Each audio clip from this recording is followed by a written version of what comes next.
I think there's three main benefits to providing RTM. I think you can really drive improved adherence to home exercises. I think, by having engaging features, and kind of giving the patient the opportunity and access to something that's engaging that they can do at home, you can really improve adherence. I also do think you can improve satisfaction, where if the patient feels like they have that access to their clinical programs at home, they're going to be more satisfied. They're going to feel like they're getting their needs met outside the clinic. So that can also result in improved satisfaction. And I think all of this additional adherence really does drive clinical outcomes. I do want to reference a study that was published by my old friends from Physera, Lauren Beresford and Todd Norwood, which it was published back in 2022, but I just think it really highlights these three metrics in a very meaningful way. The studies, the effects of mobile care delivery on clinically meaningful outcomes, satisfaction, and engagement among physical therapy patients, an observational retrospective study.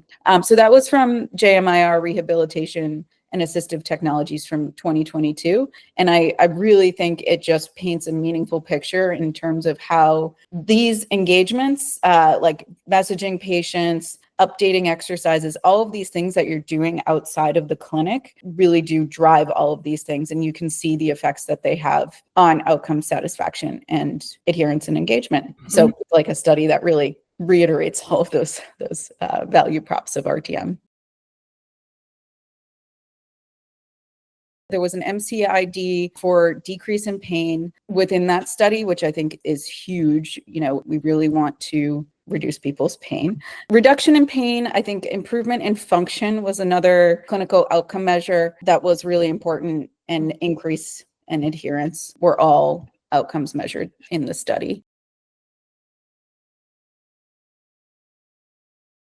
That's such a great question. And we actually have like a chief AI officer at EverEx's who's really brilliant, doing some great research in this capacity, where he's explained to me that there's like three components of AI. There's general intelligence, there's large language models, and then there's like pose estimation. So we have all three components that we're thinking about at EverEx's. We've got a very robust AI pose estimation that was developed internally. And I think, it captures all the biomarker joint positions, 22 different ranges of motion, that is really accurate. And having been practicing remotely for so long, like, you're eyeballing things a lot of times. And without that objective data to really track range of motion, it's hard to, see if your patient is truly progressing in their range of motion. And to have access to that data on a kind of a day-to-day basis, where you can have the patient go in and do the range of motion themselves, and you just oversee that data as part of your monitoring,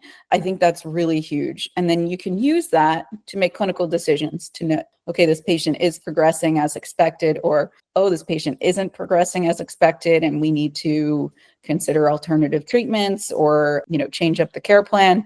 Whatever it is, that data becomes really actionable and really objective in a way that has been a challenge in remote care. So I think the pose estimation range of motion is really huge. Making it actionable. I think all data is best if it can be actionable. So, there's a really nice like graph within the monitoring component of our web app for PTs, where you can just track that data over time. It's easy for the patient to follow along. The voice commands allow the patient to really self-administer some of the motions with a demonstration. If it's like trunk flexion, it captures max range of motion only, and that's the data point that the therapist can oversee, so that you're tracking max range of motion over time. So yeah, if it's not improving, you know to make a clinical decision and help that patient get the care that they need to truly progress. So that's just like one very concrete way. I mean, I think also, any objective data is helpful in terms of documentation and understanding progress. I think right now, especially, clinics are very short-staffed, and there is a component to implementation to see RTM be successful.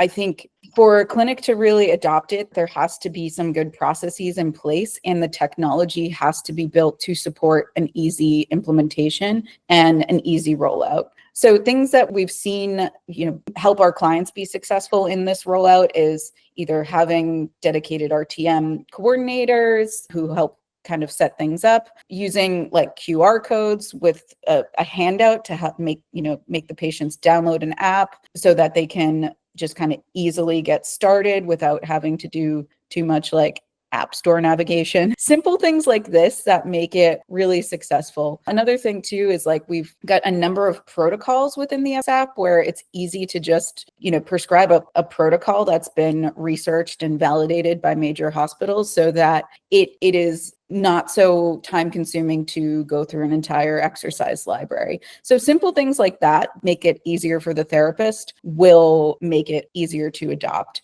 I think, time management wise too, if the real magic in getting the patient back into the app, it's not just their exercises, but I think it's also that rapport with their therapist. I think this is where clinics really need to have their staff working to build that rapport, not just in person, but remotely, because that alliance, that therapeutic alliance is really what drives people into the app more so than like, confetti that pops out when you finish your exercises.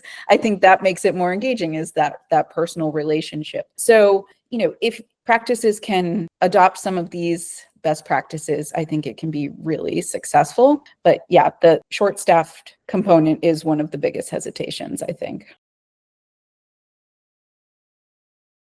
I really think it's going to become a standard of care. I mean, I think, years ago, like people were like, what's the future of telehealth even? And now I think all of these technologies are just going to become much more integrated and part of standard of care. And then if you think about like consumer preference, I think that will really drive who becomes preferred providers. If you're adopting technology and you're meeting the consumer demands for easy access and these additional engagement features, then that would become preferred providers. So I anticipate like how to engage patients remotely and using RTM will become like a core competency, just like I think telehealth is starting to become more of a core competency for PT practice.